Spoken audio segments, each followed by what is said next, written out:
Blair is a queer plus anxious artist, researcher, storyteller, and technician working in as many mediums as will have her.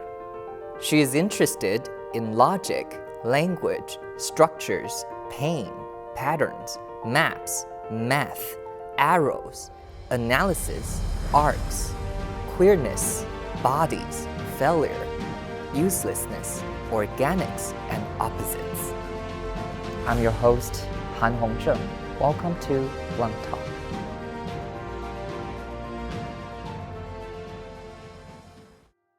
Your website is very straightforward. There are two tabs in the top right corner, Efforts and About. The About part is self-explanatory. Can you talk a little bit about the effort part? Are your works of art more the efforts of making art? Yes, definitely. I mean, I think I'm really focused on process. A lot of my ideas are really research-based.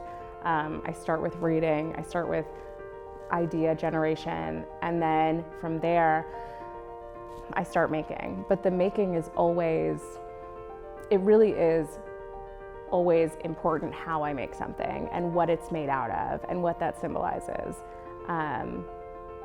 I've tried to get a tattoo many times, but I can't. Like every time I've tried, I get so wrapped up in the permanence and the symbolism. Like my brain is very methodical. Like it can't. Every single decision is pretty well thought out, and I wish I was the type of artist where you make something and it just flows out of you, and you go into this, this effortless state. But for me, it just really isn't that, and it also speaks to the subject matter that I'm interested in, which really is like labor and pain, which has a lot to do with my own personal experience, but also from a theoretical level. I spend a lot of time reading about labor and about pain and about the glitch feminism, the queer art of failure. I mean, these are my cornerstone texts. The title of your exhibition at the Blanc Art Space is Archives of Digital Portraits Cast in Concrete. What's the inspiration behind this collection, and what was the most difficult part of this creative journey? Yeah, well, I love this question because I remember when I titled this show, a lot of friends were like, wow, so literal, Blair, thank you so much. And it was really a desire to be highly descriptive. I think titles are a really great place to provide context for a work and add to the experience of viewing. When you have the title, it's part of the work. It's not just slapped on. It helps you view it through my lens. And I was actually analyzing my own title the other day. I was thinking about it, Archive of Digital Portraits Cast in Concrete. So what I'm saying is that the pieces themselves are not actually, before I've touched them, they're already portraits. So the phones that we carry around every day that have our photos on them, family photos, photos of friends that have, our cached web histories, that have things you looked up yesterday, the recipe that you were doing, this is a portrait of self. If taken away from the daily use, it's already a portrait. And so what I'm saying is that I am adding significance to them by archiving them, right? An archive is something that in a museum sort of infers importance. It infers a level of value, not necessarily monetary value, but cultural value. So for me, the archive and putting it on the pedestals and giving it that dim sort of archival lighting is really adding significance to these digital portraits that we're already carrying around every day. And the cast in concrete part is really me. It's me inserting sort of my chronic pain and my relationship to technology into these portraits. It's really me sort of making physical the pain that I feel when I'm using these pieces. And I mean psychological pain, but I also mean physical pain, like the hunching over on the phone and sort of how my wrist has begun hurting because of all of the typing I do with my thumb, and the hammering and the chiseling is a reenactment of that experience.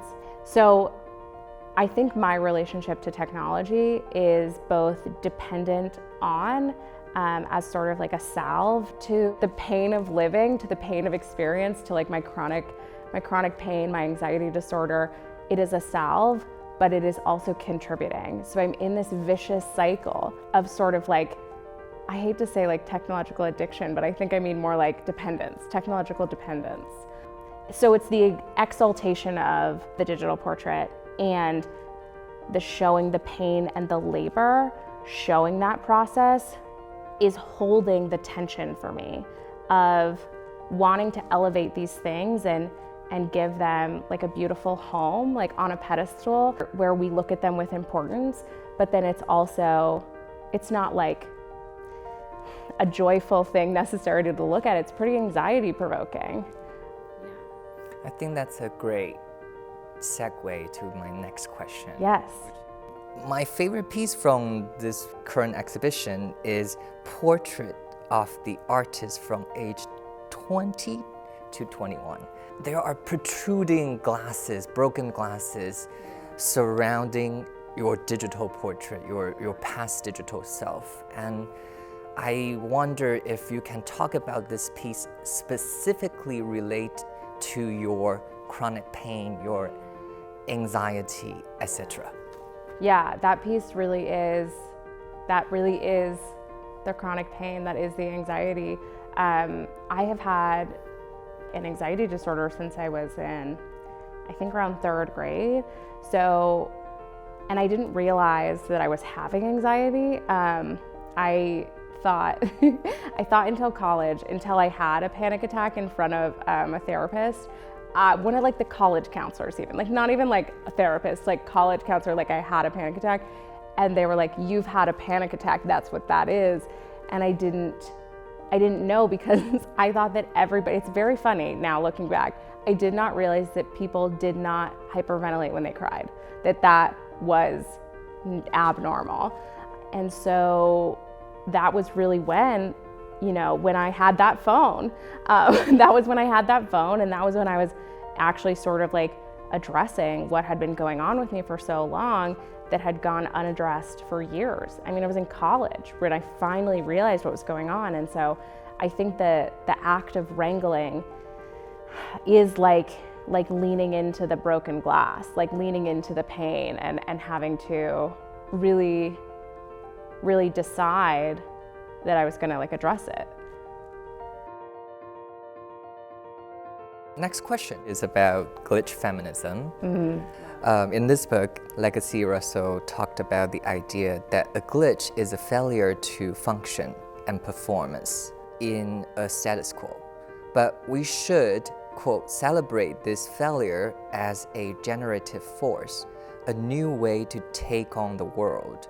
Can you relate to this text to talk about your recent efforts, Failure Room in 2022 and Failure Fountain in 2022? Yeah, it's funny, I started making my archive of digital portraits cast in concrete before my Failure Room and my Failure Fountain. I made those first. And so it was over the summer that I spent time building this 7-foot room in all directions, and it's padded on the inside, and it is where I rest. It's where I glitch. It's where I call it my failure room because I'm failing capitalistically. Like I'm failing to be a part of these like productive systems and like failing to be a straight person in society. Like I'm failing at these heteronormative systems, but I'm resting and I feel amazing. So the creation of that space, the carving of that space was almost like my little glitch container. How about Failure Fountain? Failure Fountain actually was something that I named after I tried to make something that didn't work and then decided it would go in the gallery anyway. Okay. The water did not stay in the bucket. I intended it to stay in the bucket, but it kept splashing out. And so instead of fixing it, instead of making it productive, I chose to surround it by dirt and grass seeds, and I let the fountain splash water over it until the grass had grown like out of the gallery floor. The story of this failure fountain is literally the manifestation of glitch feminism. Yes, yes. Last question. Can materials be gendered? What does queerness mean to you and your art practice? I like this question. This is one that feels very, very charged. Can materials be gendered? I mean, I think that it's interesting because concrete is definitely something that the world might perceive as masculine, but I actually think that it's like this queer, genderless material because it's something that is like a liquid rock. Like I'm making rocks. Like that seems counterintuitive. It seems odd. It seems strange to be doing that. And also, I was talking to my friend earlier who said, you know, our phones and our technologies, our personal technologies, are rocks. They're made out of rocks. They're made out of precious metals, and they're made out of rocks. So it's actually what seems maybe disjointed in the sculptures I've made are actually materially in conversation with each other. Well, thank you for coming to our show. This is a wonderful, wonderful conversation, and hopefully we can have a lot more. Yes, I would love that.